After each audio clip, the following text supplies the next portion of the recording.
Hello everyone, Galidorn back again playing Raid Shadow Legends. How you doing?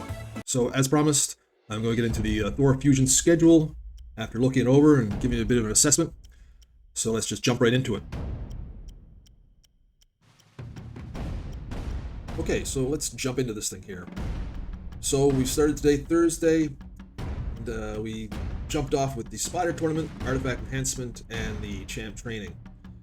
Now they do this often. They'll hang back the Dungeon Divers event, so then you have to backload a lot of what you're doing in the dungeon tournaments, like the Spider, to optimize your points in the Dungeon Divers.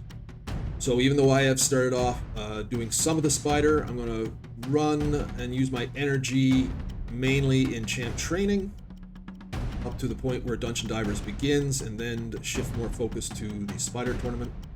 Artifact Enhancement's not too much of a problem.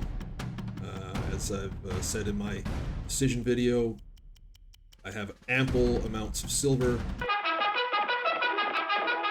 resources in the Forge to make silver, and then of course you're gaining silver from doing all the dungeon running and your campaign running. So lots of energy to convert to silver as well. And so we do see that the Dragon Tournament begins right when the Spider Tournament ends. I do believe in looking at this, that there's no overlap between them. But it is good in that there's overlap between the Spider and the Dungeon Divers and the Dragon Tournament. So that means if starting up on dungeon running, both Spider and Dragon starting tomorrow, should be able to optimize it out and get through the Dungeon Divers event. Classic Arena Takedown, that's just time to do. They're probably the easiest things to do. Now we can do this the easy way or we can do it the hard way. The choice is yours. In these fusions, so then that comes in there. So I don't foresee any real issues in terms of running things and spending energy.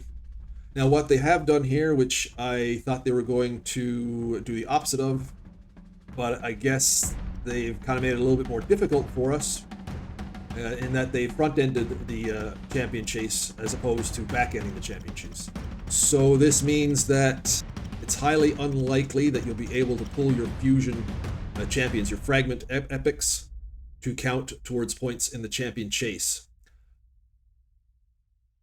Although you could pick up one, and actually you probably will pick up one through the other events and tournaments. So you'll be able to summon one of the fragment epics to go towards your champion chase, but that's going to be it.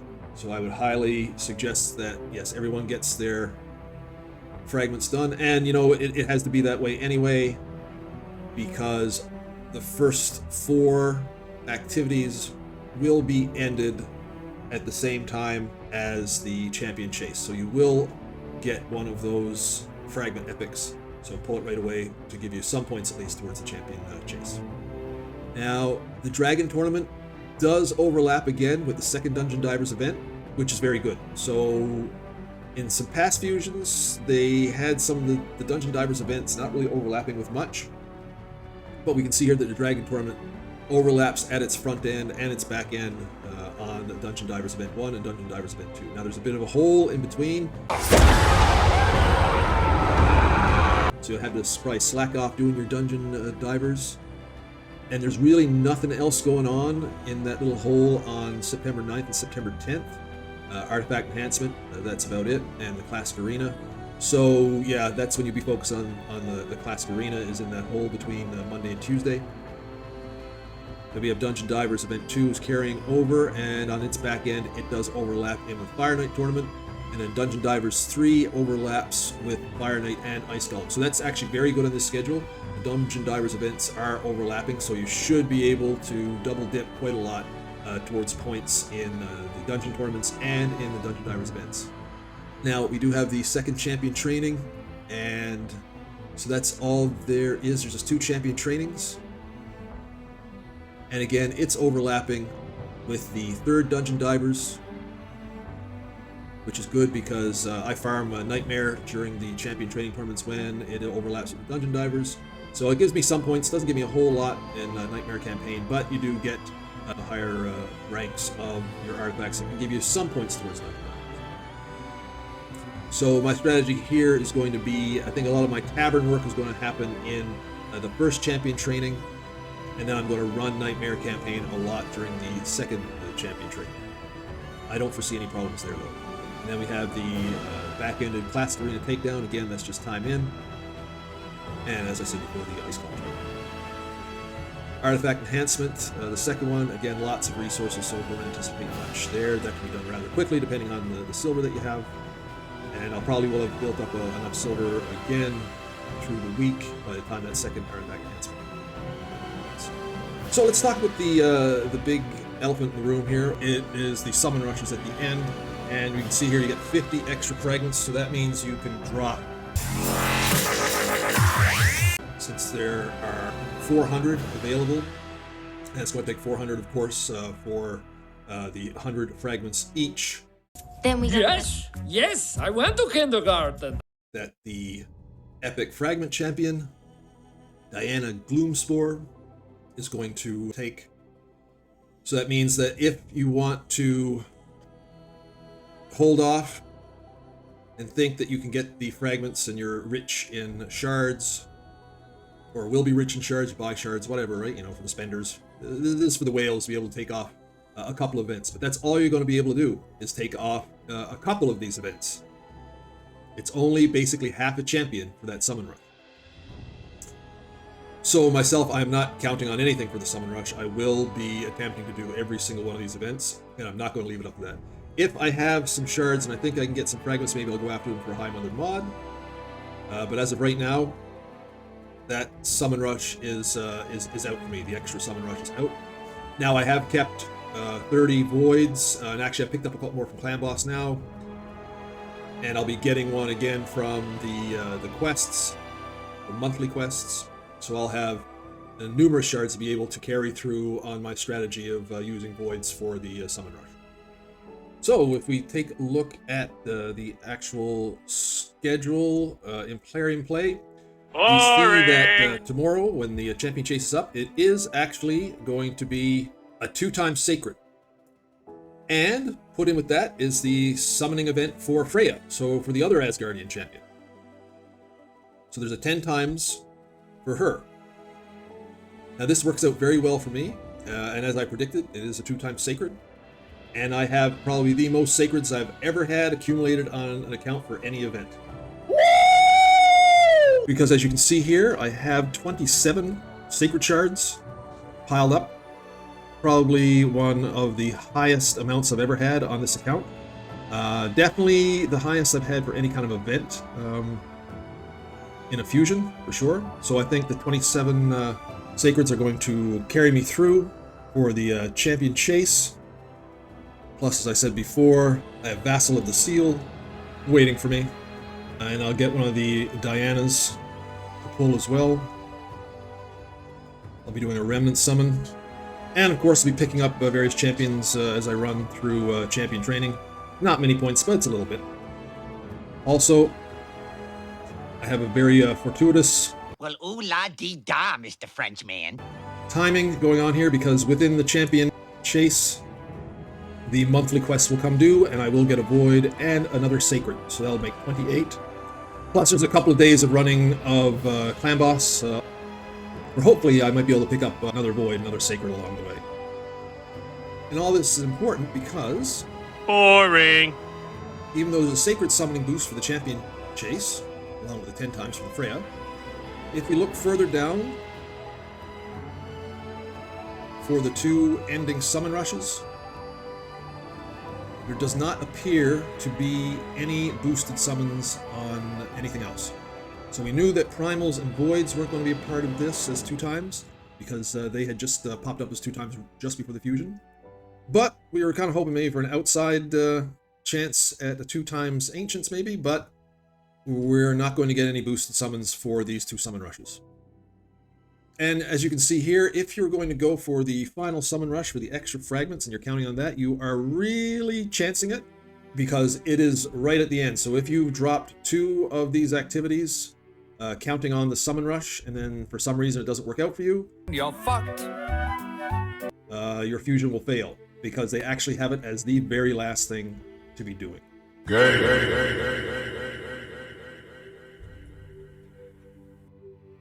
Alright, so just starting out here. I've not really done much so far. You look at the Spider Tournament. You can see here I've only gotten 591 points, but as I said in reviewing the schedule, I'm not going to start hitting it hard till Dungeon Diver starts. And actually this time I've determined that I'm going to be farming hard stage 3. Right now I have 130 energy. So just to show you how I'm setting up to do it, and the reason why I picked stage 3 is that I'm getting the same amount of points as in higher stages, and better than level 20 in normal mode. But the big thing here is that this team on hard actually runs faster. It's a poison exploder team, and because the spider gets damaged when the spiderlings get killed and damaged, it actually is a lot faster because my normal spider team is a burner team, and it actually takes quite a long time to burn down the spider with that team.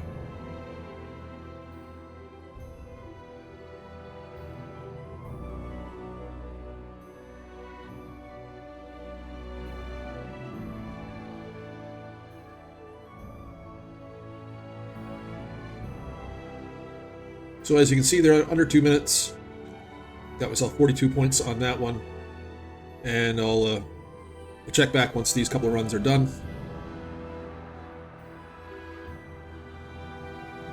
See there that the 3 runs are done.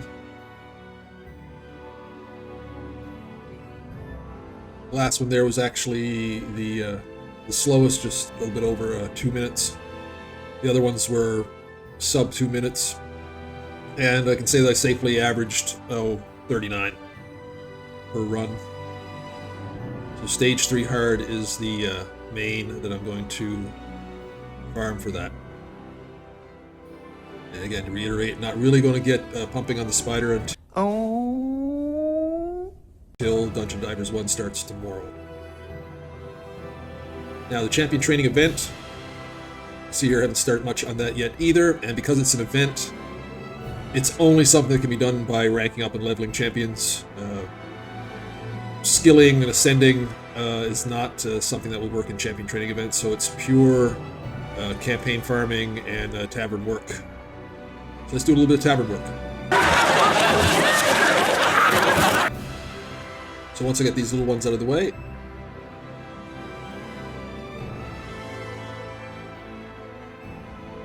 of course what I'm doing here is I'll be leveling up chickens with their appropriate brew, and the amount of brews we'll use is their star level.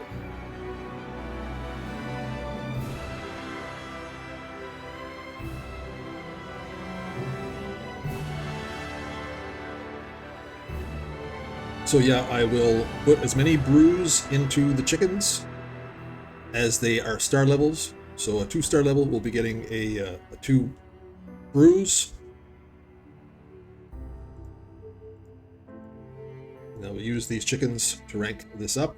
Shut the fuck up! And the way that I'll work it as well is whichever the lower amount of brews I have, so in this case it's force, I will try not to bring too many force champions up beyond the 3-star level. So my 4 and my 4 stars will be mainly spirit and magic, because up at the higher rankings, when you're doing the brew technique, of course, each one will be getting either 4 brews or 5 brews, and there will be more of them that you'll be using. So that way, you know, you don't burn through all of your lower amount of brews. So continue on with my level 3s. Oh my god, who the hell cares?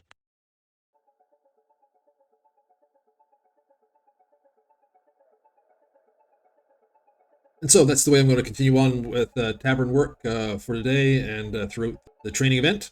Thank fuck!